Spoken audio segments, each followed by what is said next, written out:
हरे कृष्णा। वैदिक कथामृत यथारूप में आपका स्वागत है। आज हम लोग महाभारत के 93 नंबर श्लोक से शुरुआत करेंगे। आइए पहले प्रार्थना करते हैं। नारायणं नमस्कृतं नरं चैव नरोत्तमं देवीं सरस्वतीं व्यासं ततो जय मुदीरये। उग्र शर्मा जी कहते हैं, यह भारत एक वृक्ष है। इसके स्वादु पवित्र सरस एवं अविनाशी पुष्प तथा फल हैं धर्म और मोक्ष। उन्हें देवता भी इस वृक्ष से अलग नहीं कर सकते। अब मैं उन्हीं का वर्णन करूंगा। पहले की बात है, शक्तिशाली धर्मात्मा श्री कृष्ण द्वैपायन व्यास ने अपनी माता सत्यवती और परम ज्ञानी गंगा पुत्र भीष्म पितामह की आज्ञा से विचित्र वीर की पत्नी अंबिका आदि के गर्भ से 3 अग्नियों के समान तेजस्वी 3 कुरुवंशी पुत्र उत्पन्न किए, जिनके नाम हैं धृतराष्ट्र, पांडु और विदुर। इन तीनों पुत्रों को जन्म देकर परम ज्ञानी व्यास जी फिर अपने आश्रम पर चले गए। जब वे तीनों पुत्र वृद्ध हो परम गति को प्राप्त हुए, तब महर्षि व्यास जी ने इस मनुष्य लोक में महाभारत का प्रवचन किया।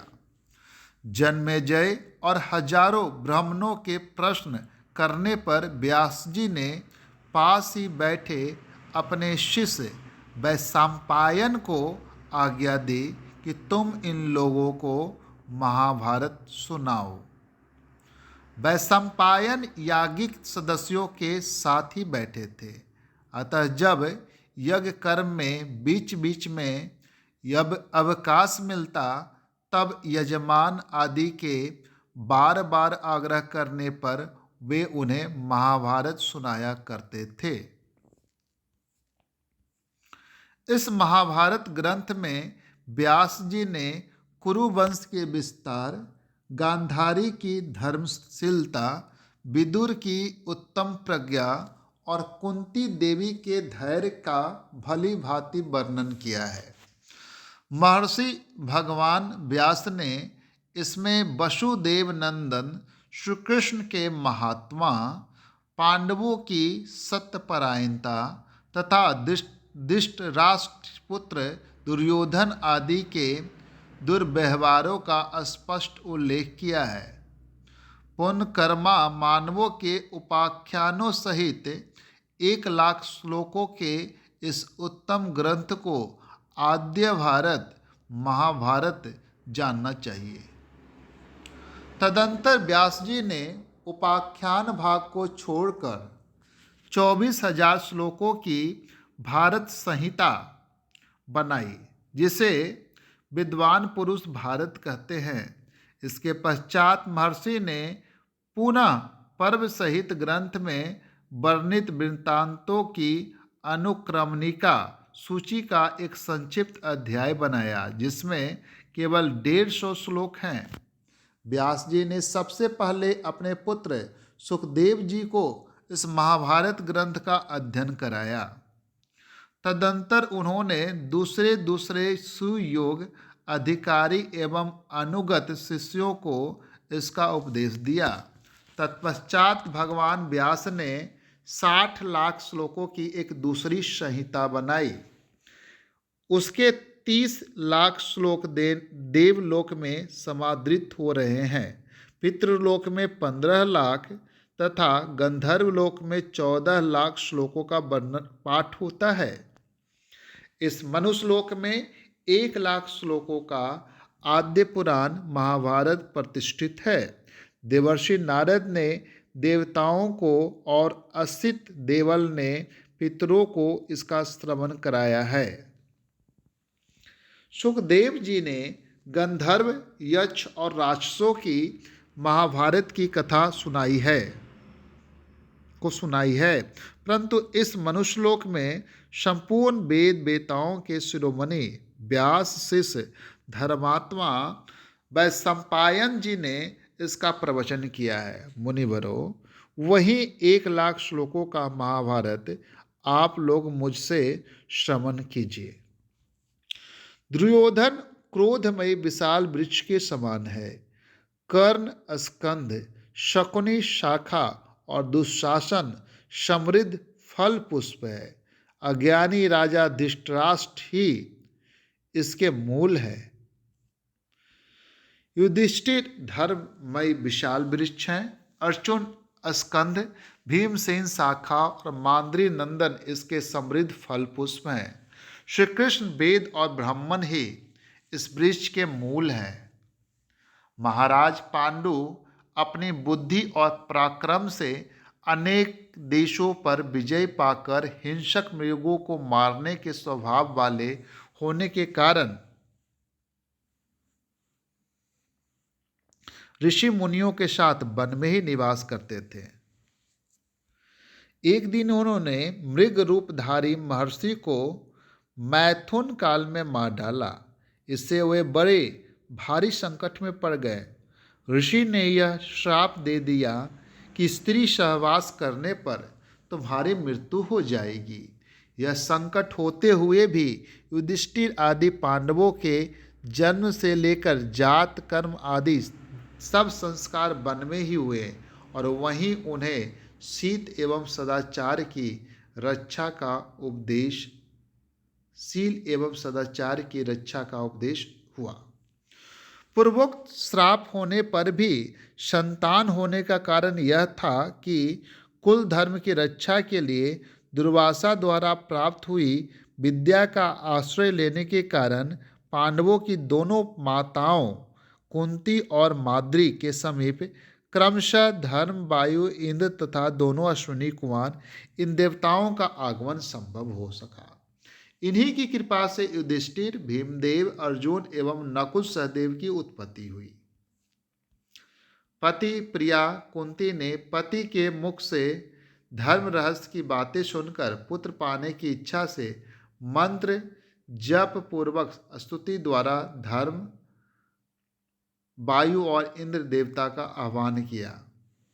कुंती के उपदेश देने पर माद्री भी उस मंत्र विद्या को जान गई और उसने संतान के लिए दोनों अश्विनी कुमारों का आवाहन किया। इस प्रकार इन पांचों देवताओं से पांडवों की उत्पत्ति हुई। पांचों पांडव अपनी दोनों माताओं द्वारा ही पाले पोसे गए। वे वनों में महात्माओं के परम पुण्य आश्रम में ही तपस्वी लोगों के साथ दिनों दिन बढ़ने लगे। पांडु की मृत्यु होने के पश्चात बड़े बड़े मुनि स्वयं ही पांडवों को लेकर धृतराष्ट्र एवं उनके पुत्रों के पास आए।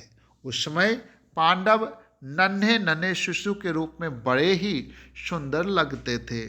वे सिर पर जटा धारण किए ब्रह्मचारी के वेश में थे। ऋषियों ने वहां जाकर धृतराष्ट्र एवं उनके पुत्रों से कहा,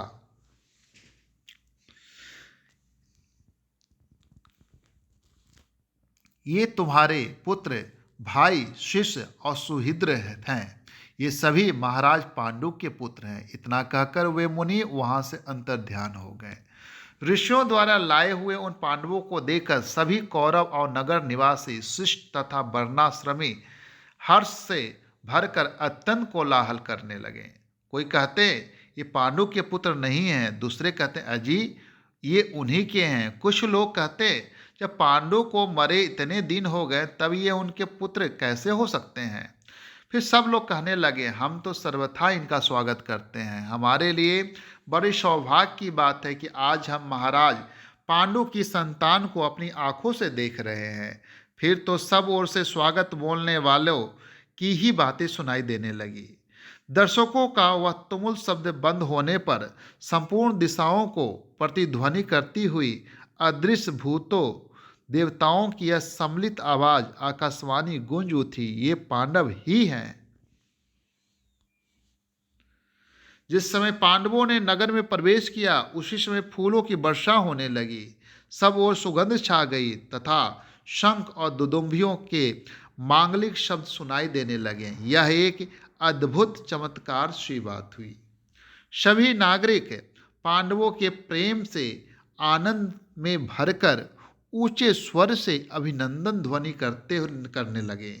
उनका वह महान शब्द स्वर्ग लोक तक गूंज उठा और पांडवों की कीर्ति बढ़ाने वाला था। वे संपूर्ण वेद एवं विविध शास्त्रों का अध्ययन करके वहीं निवास करने लगे। सभी उनका आदर करते थे और उन्हें किसी से भय नहीं था। राष्ट्र की संपूर्ण प्रजा युधिष्ठिर के शौचाचार, भीमसेन की धृति, अर्जुन की विक्रम तथा नकुल सहदेव की गुरु शुश्रूषा, क्षमाशीलता और विनय से बहुत ही प्रसन्न होती थी। सब लोग पांडवों के सौर गुण से संतोष पाकर अनुभव करते थे।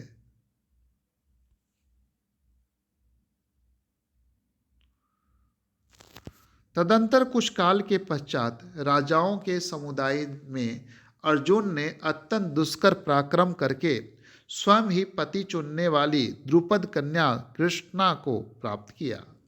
तभी से वे इस लोक में संपूर्ण धनुधारियों के पूजनीय आदरणीय हो गए और सम्रांगन में प्रचंड मार्तंड की भांति प्रतापी अर्जुन की ओर किसी के लिए आंख उठाकर देखना भी कठिन हो गया।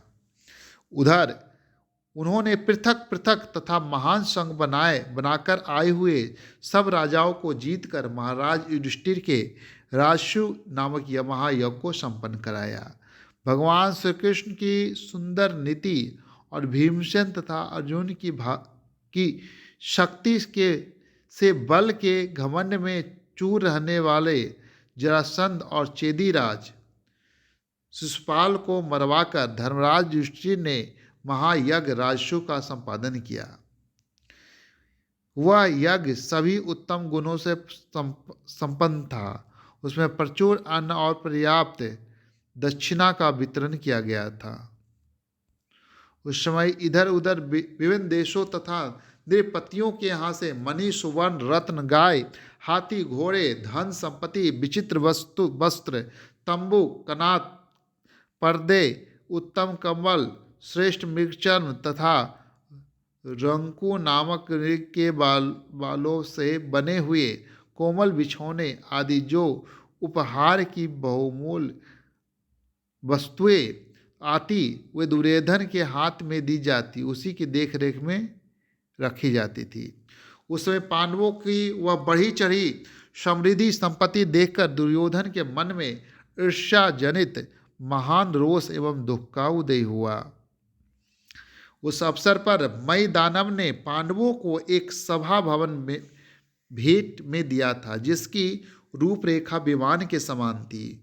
वह भवन उसके शिल्प कौशल का एक अच्छा नमूना था। उसे देखकर दुर्योधन को और अधिक संताप हुआ। उसी सभा भवन में जब संभ्रम जल में स्थल और स्थल में जल का भ्रम होने के कारण दुर्योधन के पांव फिसलने से लगे, तब भगवान श्री कृष्ण के सामने ही भीमसेन ने उसे गवार सा सिद्ध करते हुए उसकी हंसी उड़ाई थी। दुर्योधन नाना प्रकार के भोग तथा भांति भांति के रत्नों का उपयोग करते रहने पर भी दिनों दिन दुर्बल रहने लगा। उसका रंग फीका पड़ गया। इसकी सूचना कर्मचारियों ने महाराज धृतराष्ट्र को दी।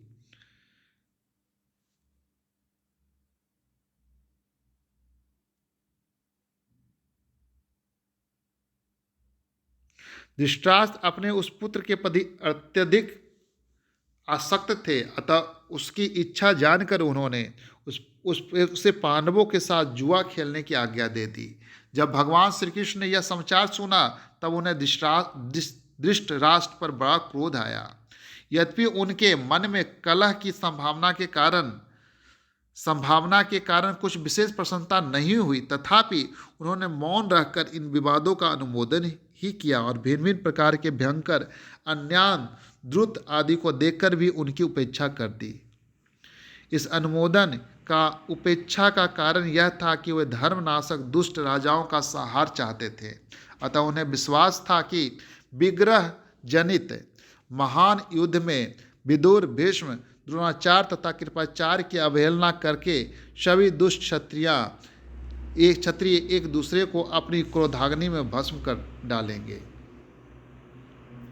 जब युद्ध में पांडवों की जीत होती गई तब यह अत्यंत अप्रिय समाचार सुनकर तथा दुर्योधन, कर्ण और शकुनि के दुराग्रहपूर्ण निश्चित विचार जानकर धृतराष्ट्र बहुत देर तक चिंता में पड़े रहे। फिर उन्होंने संजय से कहा, संजय, मेरी सब बातें सुन लो।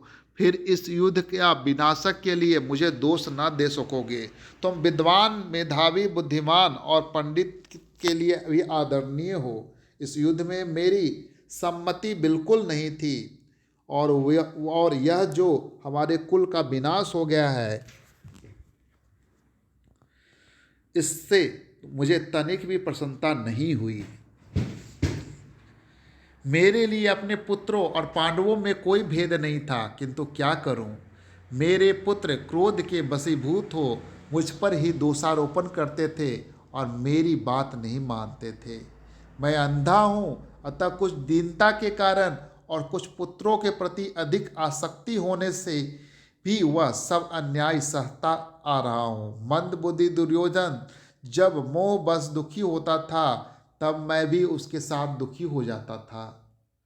राजसूय यज्ञ में महापराक्रमी पांडुपुत्र युधिष्ठिर की सर्वोपरि समृद्धि संपत्ति देखकर तथा सभा भवन की सीढ़ियों पर चढ़ने और उस भवन को देखते समय भीमसेन के द्वारा उपहास पाकर दुर्योधन भारी अमर्ष में भर गया था। युद्ध में पांडवों को हराने की शक्ति तो उसमें थी नहीं, अतः क्षत्रिय होते हुए भी वह युद्ध के लिए उत्साह नहीं दिखा सका। परंतु पांडवों की उस उत्तम संपत्ति को हथियाने के लिए उसने गांधार राज शकुनि के साथ लेकर कपटपूर्वक द्रुत खेलने का भी निश्चय किया। संजय, इस प्रकार जुआ खेलने का निश्चय हो जाने पर उसके पहले और पीछे जो जो घटनाएं घटित हुई है उन सब का विचार करते हुए मैंने समय समय पर विजय की आशा के विपरीत जो जो अनुभव किया है उसे कहता हूँ, सुनो। सुतनंदन, मेरे उस बुद्धिमतापूर्ण वचनों को सुनकर तुम ठीक ठीक से समझ लोगे कि मैं कितना प्रज्ञाचक्षु हूँ। संजय, जब मैंने सुना कि अर्जुन ने धनुष पर बाण चढ़ाकर अद्भुत लक्ष्य भेद दिया और उसे धरती पर गिरा दिया, साथ ही सब राजाओं के सामने जबकि वे टुकुर टुकुर देखते ही रह गई, बलपूर्वक द्रौपदी को ले आया, तभी मैंने विजय की आशा छोड़ दी। संजय, जब मैंने सुना कि अर्जुन ने द्वारका में मधुवंश की राजकुमारी और श्री कृष्ण की बहन सुभद्रा को बलपूर्वक हरण कर लिया और श्री कृष्ण एवं बलराम इस घटना का विरोध न कर दहेज देकर इंद्रप्रस्थ में आए, तभी समझ लिया कि मेरी विजय नहीं हो सकती। जब मैंने सुना कि खांडव दाह के समय देवराज इंद्र तो वर्षा करके आग बुझाना चाहते थे और अर्जुन ने उसे अपने दिव्य बाणों से रोक दिया तथा अग्निदेव को तृप्त किया, संजय, तभी मैंने समझ लिया कि अब मेरी विजय नहीं हो सकती। जब मैंने सुना कि लाक्षा भवन से अपनी माता सहित 5 पांडव बच गए हैं और स्वयं विदुर उनकी स्वार्थ सिद्धि के प्रयत्न में तत्पर हैं, संजय, तभी मैंने विजय की आशा छोड़ दी थी।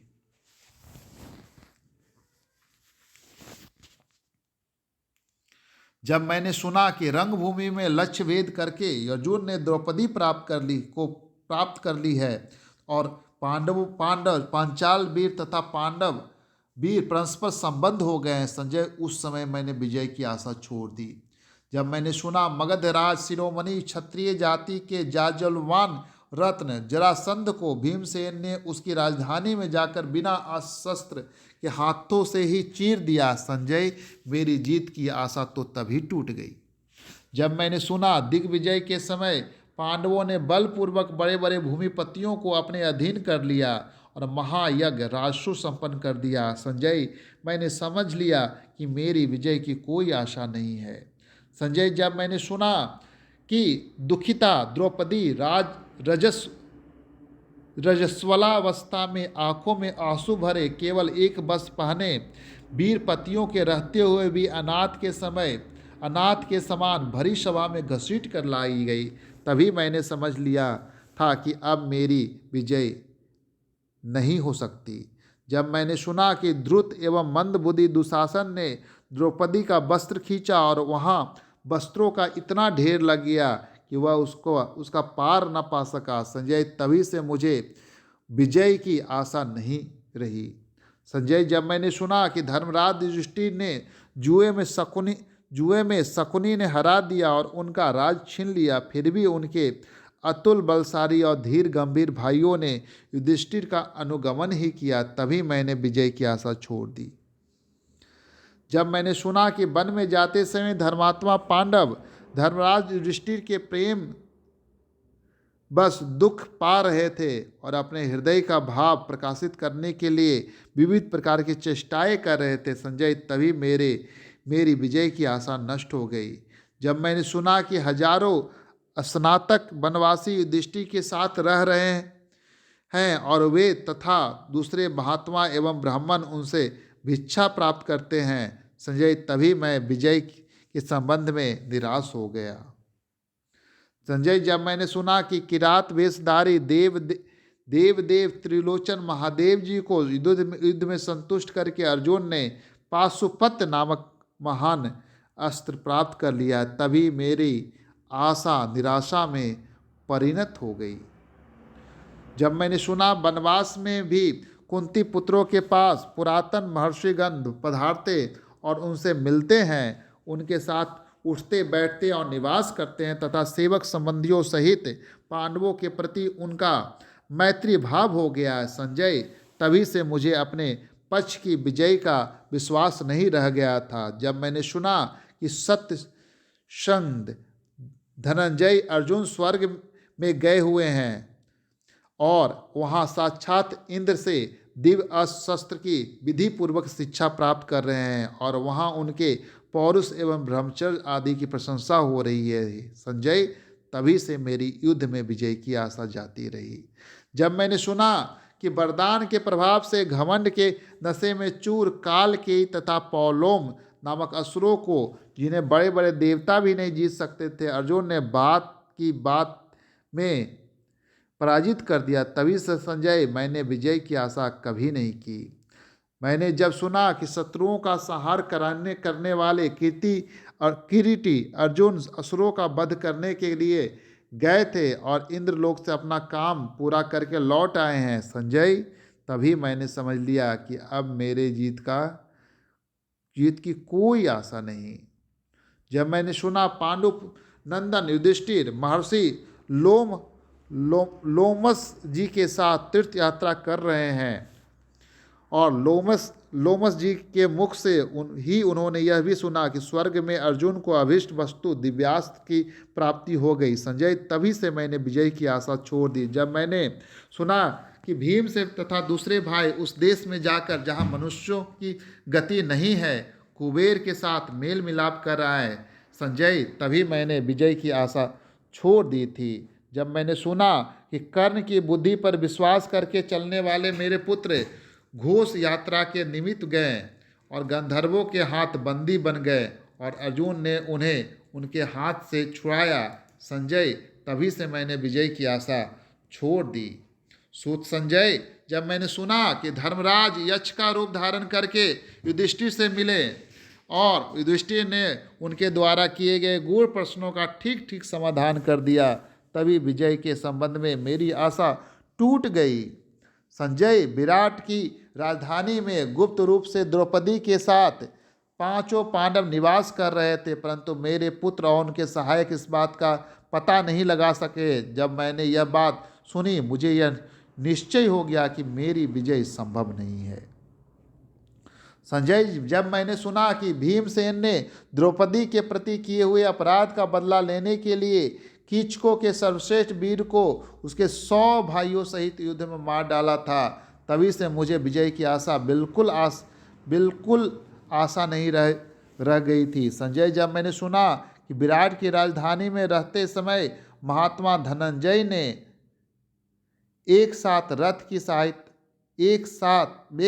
रथ की सहायता से हमारे सभी श्रेष्ठ महारथियों को, जो गोहरण के लिए पूर्ण तैयारी के साथ वहां गए थे, मार गिराया, तभी से मुझे विजय की आशा नहीं रही। जिस दिन मैंने यह सुना कि मत्स्यराज विराट ने अपने प्रिय एवं सम्मानित पुत्री उत्तरा को अर्जुन के हाथ अर्पित कर दिए, परंतु अर्जुन ने अपने लिए नहीं अपने पुत्र के लिए उसे स्वीकार किया, संजय, उस दिन से मैं विजय की आशा नहीं करता था। संजय, युधिष्ठिर जुए में पराजित हैं, निर्धन हैं, घर से निकले हुए हैं और अपने सगे संबंधियों से बिछड़े हुए हैं। फिर भी जब मैंने सुना कि उनके पास 7 अक्षौहिणी सेना एकत्र हो चुकी है, तभी विजय के लिए मेरे मन में जो आशा थी उस पर पानी फिर गया। वामनावतार के समय यह संपूर्ण पृथ्वी जिनके एक डग में ही आ गई बताई जाती है, वे लक्ष्मीपति भगवान श्री कृष्ण पूरे हृदय से पांडवों की कार्य सिद्धि के लिए तत्पर हैं। जब यह बात मैंने सुनी संजय, तभी से मुझे विजय की आशा नहीं रही। जब देवर्षि नारद के मुख से मैंने यह बात सुनी कि श्री कृष्ण और अर्जुन साक्षात नर और नारायण हैं और इन्हें मैंने ब्रह्मलोक में भली भांति देखा है, तभी से मैंने विजय की आशा छोड़ दी। संजय, जब मैंने सुना कि स्वयं भगवान श्री कृष्ण लोक कल्याण के लिए शांति की इच्छा से आए हुए हैं और कौरव पांडवों में शांति संधि करवाना चाहते हैं, परंतु वे अपने प्रयास में असफल होकर लौट गए, तभी से मुझे विजय की आशा नहीं रही। संजय, जब मैंने सुना कि कर्ण और दुर्योधन दोनों ने यह सलाह की है कि श्री कृष्ण को कैद कर लिया जाए और श्री कृष्ण ने अपने आप को अनेक विराट रूपों में प्रकट किया या अखिल विश्व के रूप में दिखा दिया, तभी से मैंने विजय की आशा त्याग दी थी।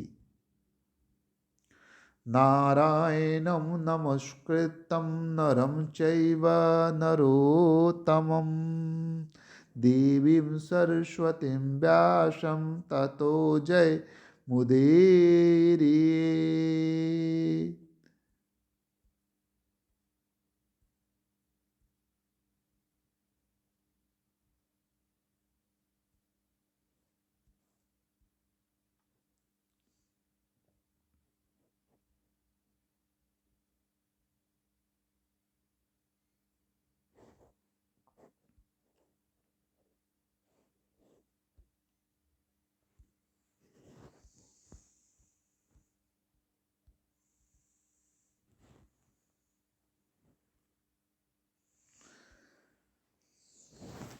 जब मैंने सुना यहाँ से श्री कृष्ण के लौटते समय अकेली कुंती उनके रथ के सामने आकर खड़ी हो गई और अपने हृदय की आरती वेदना प्रकट करने लगी, तब श्री कृष्ण ने उसे भली भांति सांत्वना दी। संजय, तभी से मैंने विजय की आशा छोड़ दी। संजय, जब मैंने सुना कि श्री कृष्ण पांडवों के मंत्री हैं और शांतनु नंदन भीष्म तथा भारद्वाज द्रोणाचार्य उन्हें आशीर्वाद दे रहे हैं, तब मुझे विजय प्राप्ति की किंचित भी आशा नहीं रही। जब कर्ण ने भीष्म से यह बात कह दी कि जब तक तुम युद्ध करते रहोगे तब तक मैं पांडवों से नहीं लड़ूंगा, इतना ही नहीं वह सेना को छोड़कर हट गया। संजय, तभी से मेरे मन में विजय के लिए कुछ भी आशा नहीं रह गई। संजय, जब मैंने सुना कि भगवान श्री कृष्ण, वीरवर अर्जुन और अतुलित शक्तिशाली गांडीव धनुष, ये तीनों भयंकर प्रभावशाली शक्तियाँ इकट्ठी हो गई है, तभी से मैंने विजय की आशा छोड़ दी। संजय, जब मैंने सुना कि रथ के पिछले भागों में स्थित मोहग्रस्त अर्जुन अत्यंत दुखी हो रहे थे और श्री कृष्ण ने अपने शरीर में उन्हें सब लोगों का दर्शन करा दिया, तभी से मेरे मन में विजय की आशा समाप्त हो गई। जब मैंने सुना शत्रुघाती भीष्म रंगागन में प्रतिदिन 10,000 रथियों का संहार कर रहे हैं, परंतु पांडवों का कोई प्रसिद्ध योद्धा नहीं मारा जा रहा है संजय, तभी मैंने विजय की आशा छोड़ दी। जब मैंने सुना कि परम धार्मिक गंगानंदन भीष्म ने युद्धभूमि में पांडवों को अपनी मृत्यु का उपाय स्वयं बता दिया और पांडवों ने प्रसन्न होकर उनकी उस आज्ञा का पालन किया संजय, तभी मुझे विजय की आशा नहीं रही। जब मैंने सुना कि अर्जुन ने के सामने शिखंडी का खड़ा करके उसकी ओट से सर्वज्ञ अज्ञेय अत्यंत शूर भीष्म पितामह को युद्ध भूमि में गिरा दिया संजय, तभी मेरी विजय की आशा समाप्त हो गई। जब मैंने सुना कि हमारे वृद्ध और वीर भीष्म पितामह अधिकांश सोमक वंशी योद्धाओं का वध करके अर्जुन के बाणों से छत बिछत शरीर हो सरसैया पर शयन कर रहे हैं, तभी मैंने समझ लिया कि अब मेरी विजय नहीं हो सकती संजय। जब मैंने सुना शांतनु नंदन भीष्म पितामह ने सरसैया पर सोते समय अर्जुन को संकेत किया और उन्होंने बाण से धरती को भेदन करके उनकी प्यास बुझा दी, तब मैंने विजय की आशा त्याग दी।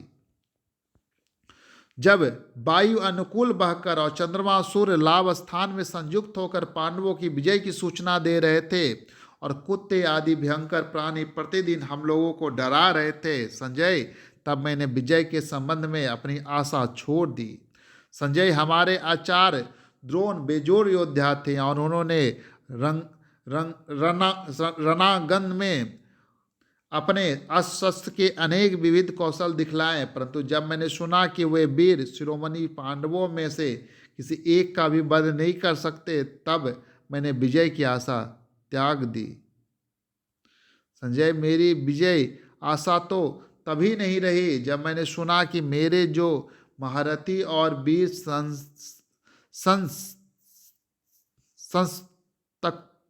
संस्थापक योद्धा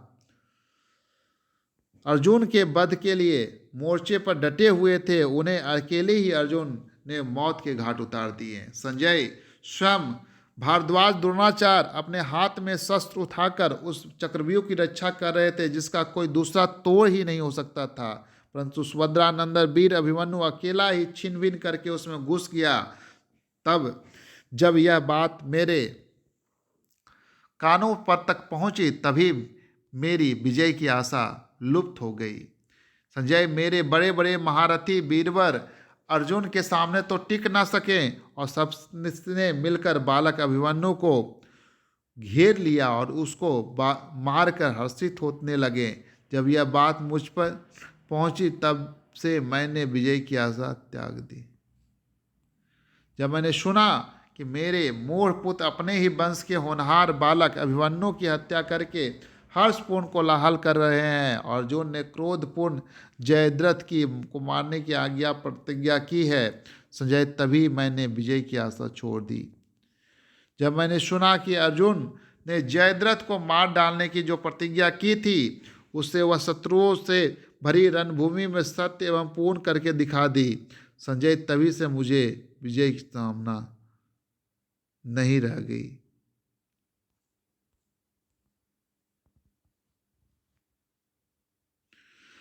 तो आज हम लोग यहीं तक करेंगे 193 नंबर श्लोक तक, और कल हम लोग आगे बढ़ेंगे।